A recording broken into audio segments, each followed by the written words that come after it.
Hello everyone, आज हम पढ़ेंगे इंग्लिश एनसीईआरटी क्लास 7th का chapter quality. I knew him from the days of my extreme youth because he made my father's boot. तो ये जो author है ये बताते हैं कि मतलब किसी के बारे में वे बात कर रहे हैं। ये बात करें एक शॉपकीपर, एक बूट मेकर के बारे में। तो वो कहते हैं कि वो उनको जानते हैं बहुत पहले से, जब से वो काफ़ी ज़्यादा जवान थे, काफ़ी ज़्यादा छोटे थे, क्योंकि वो जो थे बूट मेकर उनके फादर के बूट्स बनाया करते थे। बूट्स मतलब होते जूते जो हम पैरों में पहनते हैं। ही lived with his elder brother in his shop which was in a small by street in a fashionable part of London। और वो जो थे बूट मेकर वो रहते थे अपने बड़े भाई के साथ एक शॉप में, जो कि एक छोटी सी गली के पास पड़ती थी, एक काफ़ी फैशनेबल, मतलब जिसमें काफ़ी ज़्यादा फैशन रिलेटेड चीज़ें होती थी, वहाँ पर रहते थे। और जो कि पार्ट था, मतलब लंदन के एक पार्ट में रहते थे वो। Shop had a certain quite distinction, मतलब शॉप की एक अच्छी सी एक डिस्टिंक्शन थी, एक अलग सी चीज़ थी शॉप में। वो क्या थी? There was no sign upon it other than the name of Gessler brothers. उस पर कोई और साइन नहीं था और सिर्फ एक ही साइन था जिस पर लिखा हुआ था Gessler brothers. And in the window a few pair of boots, और विंडो पे उनकी जो खिड़की थी कुछ ही पेयर ऑफ बूट्स रखे हुए थे। He made only what was ordered and what he made never failed to fit। और वो सिर्फ वही बनाते थे जो उनको ऑर्डर मिलता था, और जो वो बनाते थे वो हमेशा बिल्कुल सही फिटिंग का होता था। कभी भी ऐसा नहीं होता था कि वो ख़राब फिट हो उस बूट की जो उन्होंने बनाई है। To make boots such boots as he made seem to me then and still seem to me mysterious and wonderful. और वो जो बूट्स उन्होंने बनाए थे वो हमेशा मेरे को बहुत ही ज़्यादा मिस्टीरियस, मतलब जैसी पहेली होती है ना, ऐसे लगते थे और बहुत ही ज़्यादा अच्छे लगते थे। I remember well my shy remarks one day while stretching out to him my youthful foot. एक बार मुझे अपना रिमार्क याद है, जो मतलब रिमार्क मतलब होता है कोई बात बोलना।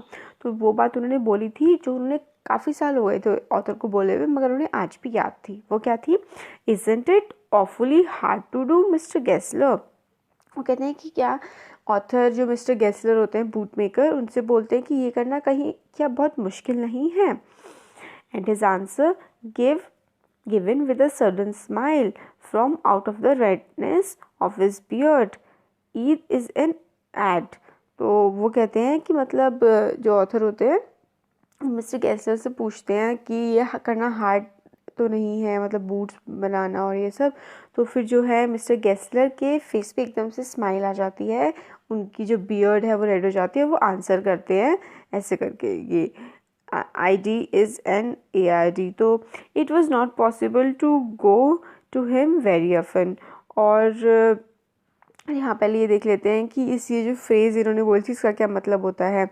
ये जो होता है ये एक मतलब जर्मन का वर्ड है जो वो बोलते हैं, जो शायद ऑथर को भी ज़्यादा समझ में नहीं आता है। तो फिर ऑथर आगे बोलते हैं कि ऐसा पॉसिबल नहीं हो पाता था उनके पास बहुत ज़्यादा जाना, मिस्टर गेस्लर के पास, क्योंकि वो जो बूट्स बनाया करते थे वो बहुत ही ज़्यादा अच्छे बनाया करते थे और वो बहुत ही लंबे समय तक चलते थे। Some essence of boots stitched into them, मतलब हाँ वो काफ़ी अच्छे बूट्स बनाते थे। One went in not as into most shops, but restfully as one enters a church and sitting on the single wooden chair waited। वो कहते थे जैसे कि उनकी शॉप में अंदर जाते थे और वो दूसरी बाकी शॉप्स की तरह नहीं थी, वहाँ पे आप आराम से बैठते थे और ऐसा लगता था जैसे कि आप किसी चर्च में बैठे हुए हैं और वहाँ पे पड़ी हुई थी एक सिंगल वुडन की chair. A guttural sound and the tip-tap of his slippers beating the narrow wooden stairs, and he would stand before one without coat।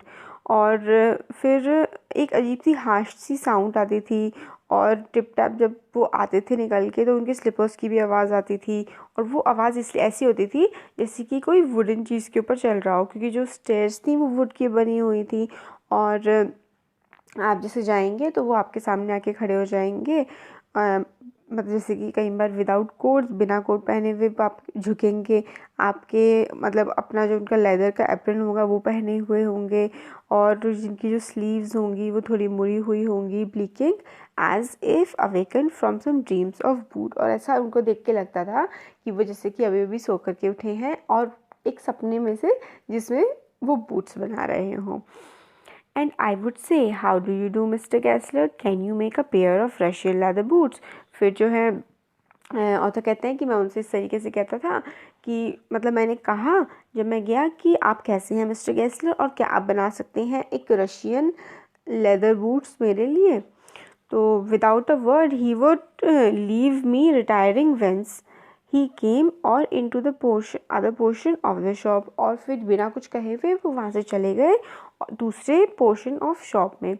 And I would continue to rest in the wooden chair inhaling the incense of his street. और फिर जो author है वो कहते हैं कि मैं वहाँ पे बैठा रहा, वहाँ पर वो जो वुडन बेंच पड़ी हुई थी उस पर, और इनहेल मतलब सूंघता रहा वो जो वहाँ से वो आ रही थी, स्मेल आ रही थी। लेदर का काम होता था ना, तो कुछ अजीब सी स्मेल तो आती ही होगी। Soon he would come back holding in his hand a piece of gold brown leather। और फिर थोड़ी देर बाद ही वो वापस आ गए और उनके हाथ में था गोल्ड ब्राउन लेदर का एक piece. With eyes fixed on it, he would remark, "What a beautiful piece." When I too had admired it, he would speak again। और फिर वो एक लेदर का जो पीस लेके आते हैं जो गोल्डन ब्राउन कलर का होता है, वो आके बोलते हैं कि कितना सुंदर पीस है। और फिर जब मैंने भी उसकी वाकई में मतलब तारीफ़ कर दी, तो फिर आगे वो बोलते हैं, "When do you want them?" कि तुम्हें ये कब चाहिए। तो फिर ऑथर ने आंसर करा, "Oh, as soon as you conveniently can." तो फिर जो है वो कहते हैं ऑथर कि जितना जल्दी आप हो सके उतना जल्दी आप कर दीजिए। तो and he would say tomorrow fortnight, और if he were his elder brother I will ask my brother. तो फिर वो कहते हैं कि कल तक हो जाएगा, और अगर बाकी जो है मैं आपके अपने भाई से पूछ के आपको बता सकता हूँ। Then I would murmur, "thank you, good morning mister Gessler." और फिर मैं मर्मर मतलब धीरे से बोलना, और ऑथर जो है वो धीरे से थैंक यू बोलते हैं मिस्टर गैसलर को, गुड मॉर्निंग विश करते हैं, और वो रिप्लाई करते हैं फिर मतलब अपने जो वो लेदर का जो पीस था उनके हाथ में उसको ही देखते हुए वो रिप्लाई करते हैं। और फिर जो डोर होता है उससे बाहर की तरफ चले जाते, और उनके हाथ में अभी भी पीस होता है, और फिर जो है ऑथर वो डोर से बाहर की तरफ चले जाते हैं। और ऑथर को अभी भी सुनाई आ सकती थी टिप टैप, जो कि स्लीपर्स से ऊपर चढ़ने की आवाज़ थी, इसकी शॉपकीपर कैसलो की। I cannot forget that day on which I had occasion to say to him, "Mr. Gessler, that last pair of boots creaked, you know." और एक ही बार मतलब ऐसा हुआ था जब मेरे को ओकेजन ऐसा पड़ा था जब मैंने मिस्टर गैसलर के बारे में मिस्टर गैसलर से जा कर के कहा था कि जो आपने शू का पेयर बनाया था वो थोड़ा सा मतलब उसमें कुछ प्रॉब्लम आ गई है। He looked at me for a time without replying, as if expecting me to withdraw or qualify the statement। और फिर वो मिस्टर गैसलर मेरी तरफ इस तरीके से देखने लगे कि या तो मैं अपना स्टेटमेंट मतलब वापस लूँ या फिर अपने स्टेटमेंट को कुछ अलग तरीके से बोलूँ। फिर वो ऐसा बोलते हैं मिस्टर गैसलर, इट शुडेंट हैव क्रीक्ड। फिर वो इस टाइप से बोलते हैं कि ऐसा मतलब नहीं हो सकता कि मेरा बनाया हुआ शू जो है उसमें कोई प्रॉब्लम हो जाए या फिर उसमें कोई कट आ जाए या कोई भी वैसी प्रॉब्लम आ जाए। It did, I am afraid. फिर उसके बाद ऑथर बोलते हैं कि नहीं ऐसा है। Go god damn with before they found themselves. वो कहते हैं कि कल तुम उनको ले आना। तो फिर वो I don't think so. At that he lowered his eyes as if hunting for memory of boots, and I felt sorry I had mentioned this grave thing। तो फिर वो कहते हैं कि मतलब ऐसा नहीं हो सकता है कि मैंने कोई बूट ख़राब बनाया हो। फिर जो ऑथर होते हैं फिर वो भी सोचने लगते हैं कि उन्होंने क्या बोल दिया, कुछ गलत तो नहीं बोल दिया, इस टाइप से ऑथर भी सोचने लगते हैं। Send them back। तो फिर जो वो होते हैं मिस्टर गैसलर वो बोलते हैं कि उन जूतों को वापस भेज दो, और कहते हैं कि मैं उनको देखूंगा। Zone boots, he continued slowly, are bad from bits. If I can do nodding with them, I take them off your bill। और फिर वो मिस्टर गैसलर बोलते हैं कि अगर मैं उनको ठीक नहीं कर पाया बूट्स को तो फिर मैं उसके पैसे तुमको वापस कर दूंगा। ये अजीब तरह से इसलिए बोलते हैं क्योंकि ये ब्रिटेन के नहीं थे, ये जर्मनी के थे, तो इसलिए इनकी जो इंग्लिश है मिस्टर गैसलर की वो थोड़ी डिफरेंट होती है, तभी इसमें वर्ड्स भी इसी तरीके से लिखे गए हैं। Once I went absent-mindedly into his shop in a pair of boots bought in an emergency at some large firm। तो एक बार क्या हुआ कि मैंने मतलब एब्सेंट माइंडेडली चला गया और उनकी शॉप में, वो पहन करके जो मैंने एक काफ़ी बड़ी सी फिल्म से लिए हुए थे shoes. He took my order without showing me any leather, and I could feel his eyes penetrating the inferior covering of my foot. At last he said, "Those are not my boots." और फिर क्या होता है, एक बार जो author होते हैं कि वो किसी दूसरी कंपनी के शूज़ पहन के चले गए होते हैं. तो इस बार क्या था कि जो ऑथर थे उन्होंने ऑथर नहीं, जो मिस्टर गैसलर थे उन्होंने कोई उनको लेदर का पीस नहीं दिखाया और ऑथर के पैरों की तरफ देख के मतलब ऐसे बोलने लगी कि ये जो है मेरे बनाए हुए बूट्स नहीं हैं. टोन मतलब जो थी वो ना ही एंगर की थी, ना ही दुख की थी और ना ही कंटेम्प्ट मतलब नीचा दिखाने की थी, मगर वो इस टाइप की थी जैसे कि खून जमाने वाली थी, फिर भी थोड़ी जैसे डर लग जाए या थोड़ा अजीब लग जाए, इस टाइप की उनकी टोन थी. उन्होंने अपना हाथ जो है वो नीचे की तरफ रखा, अपनी फिंगर को प्रेस किया और left boot was not quite comfortable. फिर मतलब ऐसा बोला कि लेफ़्ट बूट जो है वो क्वाइट कम्फर्टेबल नहीं है. It yours you there he said, does big films और नो सेल्फ रिस्पेक्ट. फिर वो ऐसे मतलब बिग जो बड़ी फिल्म्स होते हैं शोज़ की, उनकी बुराई टाइप भी करने लगते हैं कि इन बिग फिल्म्स की कोई सेल्फ रिस्पेक्ट नहीं होती है, ये सिर्फ मतलब कमाने के लिए करते हैं, कोई मतलब नहीं होता है कि ये कैसे इनके बूट्स चलेंगे या नहीं चलेंगे. तो फिर वो धीरे धीरे से काफ़ी हार्ड और काफ़ी बिटरली बोलने लगते हैं बड़ी फिल्म्स के बारे में. तो फिर वैसे बोलते हैं कि वो सारे का सारा ले जाते हैं, मतलब पैसे, और सब लोग उन्हीं के ख़रीदते हैं, वो बड़े बड़े एडवर्टाइजमेंट करते हैं. अगर ऐसा ही चलता रहा तो जो हमारी बूट्स की शॉप है उस पर तो कोई आएगा ही नहीं, वो तो बंद हो जाएगी. मगर ये एडवर्टाइजमेंट वाले तो होते हैं, उसमें भी पैसा खर्च कर देते हैं सारे के सारे, और इनके जो बूट्स होते हैं इनमें तो वो कोई बात होती भी नहीं, ना ही वो इतने अच्छे होते हैं. लुकिंग फिर जो ऑथर होते हैं वो and looking at his line face I saw things I had never notice before, bitter things and bitter struggle, and with a lot of grey hairs there suddenly in red beard. फिर ये सब बातें सुनते सुनते जो author होते हैं वो नोटिस करते हैं कि मतलब जो मिस्टर गैसलर हैं, जो बूट मेकर हैं, उनके फेस पे एक स्ट्रगल का साइन होता है, जो अजीब सी उनकी मतलब लाइंस हो गई होती हैं उनके फेस पे, उनके बाल सफ़ेद हो गए होते हैं, मतलब वो काफ़ी ज़्यादा बूढ़े हो गए होते हैं क्योंकि वो काफ़ी ज़्यादा मेहनत से काम करते थे, काफ़ी स्ट्रगल करते थे अपने वर्क के लिए. As best I could, I explained the circumstances of those ill-moted boots, but his face and voice made so deep an impression that during the next few minutes I ordered many pairs. और फिर उसने मतलब author ने circumstances बताई कि किस तरीके से उन्होंने वो बूट लिया, मगर उनकी आवाज़ जो थी मिस्टर गैसलर की इतनी उनको मतलब जैसे कहते हैं ना चुभ गई, वो कोई चीज़ अच्छी लग गई या बुरी लग गई, कोई कुछ भी हो सकता है. तो जो ऑथर ने काफ़ी सारे जो पेयर्स ऑफ बूट्स थे वो ऑर्डर कर दिए मिस्टर गैसलर से बनवाने के लिए. दे लास्टेड लॉन्गर देन एवर. और जो उन्होंने बनवाए थे वो बहुत बहुत टाइम तक चले थे, और वो इतने ज़्यादा चले थे कि लगभग 2 साल तक ऑथर को मिस्टर गैसलर की शॉप पे जाने का मौका ही नहीं पड़ा. It was many month before my visit to his shop. This time it appeared to be his elder brother handling a piece of leather. और फिर काफ़ी टाइम बाद जब ऑथर गए तो जब उनसे मिले मिस्टर गैसलर से तो उन्हें ऐसा लगा कि जैसे वो मिस्टर गैसलर नहीं उनके बड़े भाई हों. Well mister Gessler I said, how are you. फिर ऑथर ने पूछा मिस्टर गैसलर से कि आप कैसे हैं. वो पास आए और उन्होंने बड़े ध्यान से देखा मिस्टर गैसलर ने मेरी तरफ. ऐसा ऑथर बोलते हैं आई एम वेल. ये अब मिस्टर गैसलर बोल रहे हैं कि मैं ठीक हूँ. और he said slowly, but my elder brother is dead. फिर वो बताते हैं कि जो मेरा बड़ा भाई है उसकी डेथ हो चुकी है. And I saw that it was indeed himself, but how aged a wan. फिर वही फिर मतलब राइटर को समझ में आ जाता है कि जो है वो मिस्टर गैसलर खुद है, मगर वो इतने ज़्यादा बूढ़े कैसे हो गए हैं लगभग इन 2 सालों में ही. And never before had I heard him mention his brother. Much shocked, I murmured, "Oh, I'm sorry."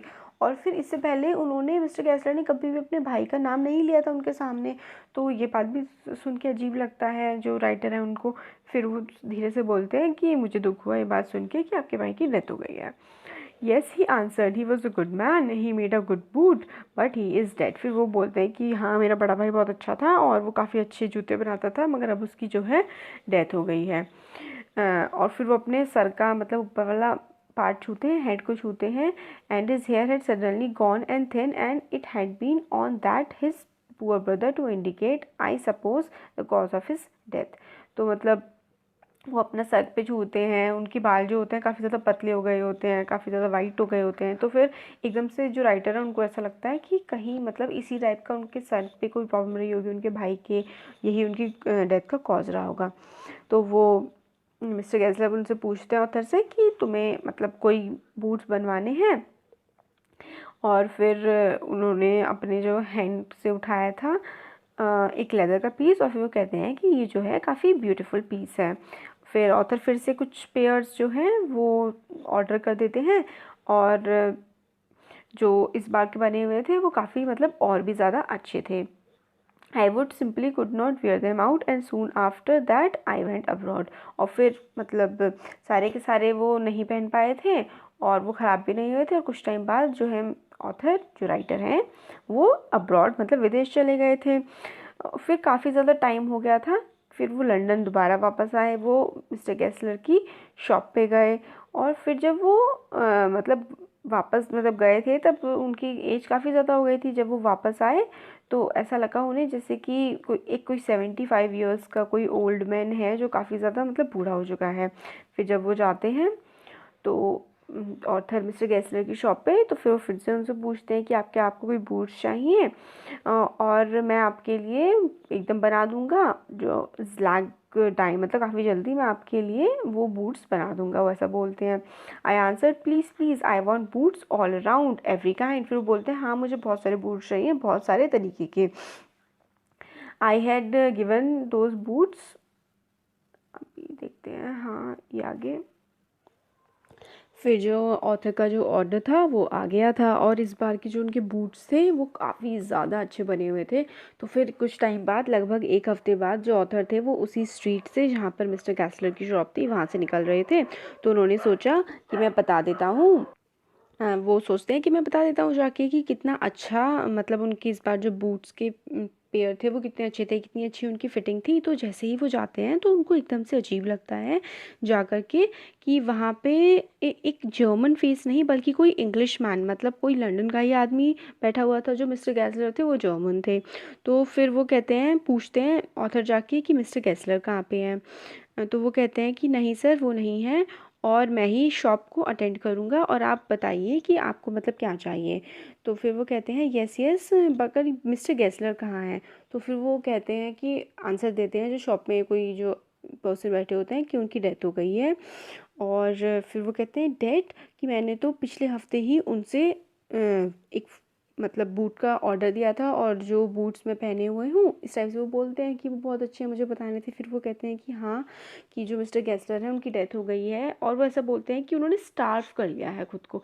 Starve का मतलब होता है भूखे रहना। फिर वो बताते हैं आगे कि डॉक्टर ने बताया था मिस्टर गेसलर जो है उनकी डेथ का कॉज है कि वो धीरे धीरे मतलब स्लो स्टारवेशन काफ़ी लंबे समय भूखे रहने के बाद उनकी ये हालत हुई थी।